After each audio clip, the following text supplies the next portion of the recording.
Hey, what's going on, everyone? It's Weevil here. I decided to make another video about Imlerith Sabbath because, based on my experiences in Ranked, I have seen this card coming up so often. I have, of course, been trying to make good use of the card myself. But what I wanted to talk about is how a single card, in this case Imlerith Sabbath, can have a drastic effect on the meta. Because one of the things that people were talking about a couple of months ago was the nature of Gwent and point spam, right? Where the game became solely about value, spamming points on the board, and less about actually developing any kind of long-term strategy, which is why decks like Arid and Frost were less consistently good. Dagon Deathwish, although that deck's seeing a lot more play nowadays, in favor of other decks like Elves, Dwarfs, and things that could basically either tutor out a card that gives you decent value throughout the round, but that starts at an initially good value, such as Rawhead Dragoon, or cards which just flat out give you 12 points of value right off the bat, like Half Elf Hunter, for example. So, with the meta in that kind of state, like obviously Skellige Bears being like the kind of worst offender of the most recent times, like it kind of made people wonder, well, where is the control? Where are the control decks? Where are the decks that are keeping units off the board that are generating value over time? And people are just thinking, well, I don't need, like, once I drop the Half Elf Hunter, it gives me 12 points. I don't need it to stay on the board after that. That's the mentality that people had. But with the release of the new gold cards, the release of Arena and Imlerith Sabbath, a lot of things have, come to the fore that perhaps weren't being considered beforehand. So, what has Imlerith Sabbath done? In a nutshell. Based on my 2 to 3 days of experience climbing, I'm approximately rank 17 at the moment, which is about when things start to get a little bit trickier to climb. I'm seeing a ton of Imlerith Sabbath, and as a result, I'm seeing far less of decks that we used to see a ton of in the previous season. Most notably, Reveal Nilfgaard, as well as not nearly as much Skellige as there used to be. Because if you think about it, if you're on Red Coin and you take round 1 against Skellige and they're playing Veteran, Bears, whatever, Crack on Crate, it doesn't really matter. If you open with Imlerith Sabbath, even if the opponent opens with a bear, it means that they're not killing your Imlerith Sabbath. So they essentially have no way out. The problem with Skellige at the moment as a faction is that it is fairly uninteractive, and the only real form of removal that it has is the Clan Brockvar Hunter. So when you're in a situation like that, like beating an Imlerith Sabbath becomes pretty much impossible. So the other thing I've noticed is that we are seeing Mandrake in every single deck, right? Like, no matter what faction, it doesn't matter. As long as it can shoot out the Mandrake, it's fine. Even if it can't shoot out the Mandrake, you literally just put it in your deck anyway. I'm seeing a huge increase in the number of Ithne players, although Ithne was always a popular leader because of her ability to play a special card twice. In the case of Mandrake, that is it like an auto win against Neckers? That was kind of the standard that people associated with Ithne. But in this case, Mandrake also just takes care of Imlerith Sabbath, right? And then cards that are just like way out there that you totally weren't expecting to see, that I actually happened to come across today in a game. Things like VANDERGRIFT'S Blade.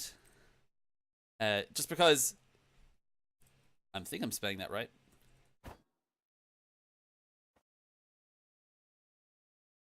Oh yeah, because it's yeah. Cool. So yeah, VANDERGRIFT'S Blade is another card. Like, I was playing against a cursed deck today. And essentially this card, he just flat out dropped it against my Imlerith Sabbath, and I was like, what?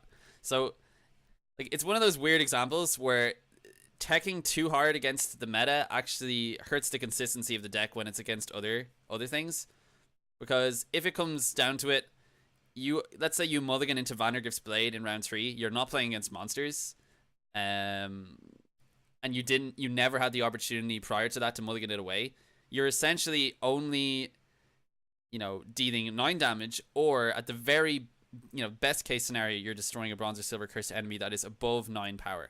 But the only decks that you find cursed enemies in, like, theoretically, are like Northern Realms, a handful of monsters cards like Toad Prince. Like honestly, that's kind of it. And obviously you have Skellige as well.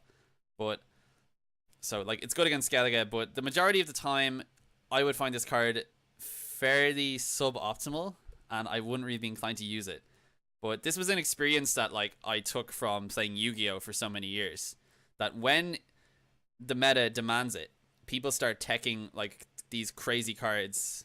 You know, the problem, like the difference between Yu-Gi-Oh and Gwent, in a nutshell, is that kind of mentality doesn't really work, because in Gwent you are going to see the majority of the cards in your deck, and if you are, you know, an efficient thinner or you're running a Northern Realms type deck, then you are more than likely going to see all of your cards, right? So trying to avoid a card for the game that isn't as consistent against certain matchups is not nearly as good as just not running the card in the first place and running better, you know, like alternatives. For example, Alzur's Thunder is probably, in my opinion, it's a bronze, therefore it is easier to slot into your deck, not taking up a silver slot. And I think in general, it's just a better card. It can be tutored out by more things. This is a special and it's an item. Like, it's a lot harder to shoot out items in Northern Realms than it is in, we'll say, Scoia'tael. Obviously, they've got like Pavko Gale and stuff like that. So I just find it really weird. I was like on stream today when I saw this card being used against me, and I was like, you know, what the hell? It's just like someone who's got this massive, you know, whatever, fixation on destroying Dagon Deathwish and all related decks because of the prevalence of Imlerith Sabbath.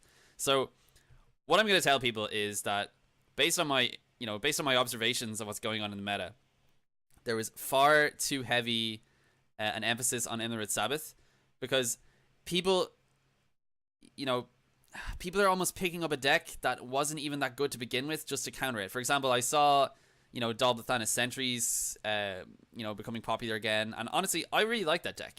But the biggest problem that it has is its consistency in terms of having a difficult mulligan and it being quite difficult to set up your rows for Ale, because you're rolling on, with Elven Mercenaries, you're rolling on Reconnaissance and you're rolling on Ale, right?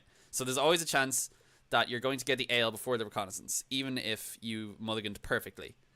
The Dalbathanis Sentries are amazing against Imlerith Sabbath. Let's not deny that, but what I will say is that against other decks, such as, let's say, Neckers, this deck isn't nearly as good, because you're essentially, you know, if you're on red coin, you'll be more inclined to play out the round, but then you're essentially giving your opponent time to to duplicate their Neckers, blah blah blah.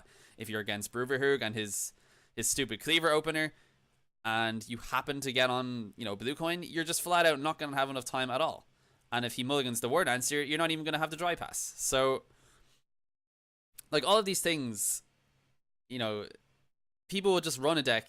You know, take Henselt, for example. Henselt is generally good regardless of the meta, because there will always be the Henselt play, you know, putting back your units with a Neke, bringing one back with Shiny, and then duplicating them all for a massive Henselt, right?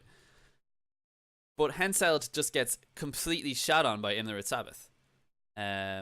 So I don't like the idea, A, of people running a deck they shouldn't in order to counter Imlerith Sabbath, or B, people being forced away from a deck that they really, really love because of one card. So this, to me, is the biggest impact any single card has had on the game in quite a long time. And if I'm overstating, you know, if I'm overstating his value, please let me know. But he is the only card in the game currently that, you know, as a gold, needs to be dealt with immediately, and that has the ability to rack up tons of value throughout the turns, right? Let's take the famous example during, you know, the dwarf format of Ithlin Double Tremors, right? So all you had to do to get the 40 points of value was, you know, to drop Ithlin, play the Double Tremors, and get two 6 strength units, and you essentially had, you know, 40 plus 42, 45 points, whatever. And like, people thought that was ridiculous, because all you literally needed to do was to be patient, play it as like the second to last card or last card in the round, and then it was done. And if you were on red coin, you were pretty much guaranteed to win, right? Imlerith Sabbath is not nearly as bad as that, but because, you know, Ithlin, well, not Ithlin was nerfed, but Tremors was nerfed, he's kind of, getting 40 points of value isn't as important as preventing your opponent from playing the game in a short round 3, right? It's kind of one of those things like, if you have the answer, you're okay, but you're not even up by any points. You just get rid of the threat. If you don't have an answer, you basically lose, which kind of pigeonholes the nature of deck building for the next, month and a half or so, or however long it takes for the card to get nerfed. It's just that when people are forced to run a card like Mandrake in a deck where they just flat out run Mandrake, and they get punished for playing against a deck that doesn't run Imlerith Sabbath, then there is definitely something wrong. So, to summarize, I think that the new golds they added, most of them are fairly situational, a little bit dodgy, but ones like Dandelion Poet, Vainglory to an extent, because I have actually built a movement deck around him, which is kind of hilarious. It's a little bit of a meme and it's not that great. And Imlerith Sabbath, Imlerith Sabbath is incredible, but the problem is that, as I say, when people are either being forced away from playing a deck that they actually love in order to counter him, or being forced to play suboptimal cards in their main deck, which may perhaps even be unshooterable by their the faction that they're in, such as Skellige, for example, then there is something definitely wrong. So, anyways, I just wanted to get my thoughts on that after a stream today where it just became blatantly obvious to me that Imlerith Sabbath was being far too heavily teched against. And while it is, reasonable to do that, it is not the way the game should be going from a design or creativity point of view. So, anyways, thank you so much for watching. As always, you can subscribe to my channel. I am also a Twitch streamer, Weevil89. I stream from usually 1 p.m. GMT until about 5. I'm also on Twitter, Gwenty Weevil, so if you want to check me out there. I'll be around, and I will talk to you guys in the next one.